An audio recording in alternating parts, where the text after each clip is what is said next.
Alright, you wrong'uns. This is a jump animation I created.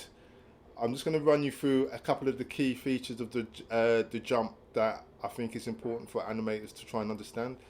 This isn't perfect. I'm a bit rusty with my animation. Anyway, enough of the excuses. Let's go through it. Right.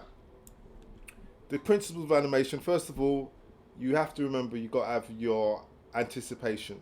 So here's the anticipation. Like he slows in. That's the anticipation movement. Still in anticipation, he's crouching down. Then there's the actual movement in jumping. So he jumps up. Contact. Contact is quite fast, so he goes down pretty fast. And then you've got the follow through movement. And then he raises up.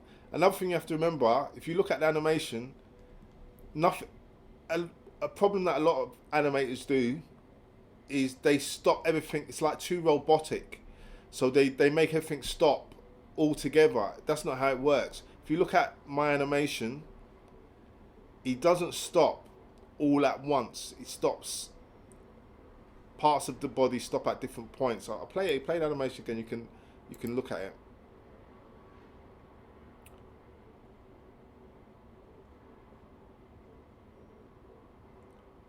Yeah. So always remember that when you come to the stop of animation, don't just have everything stopping at the same time. So for example, his hands are moving.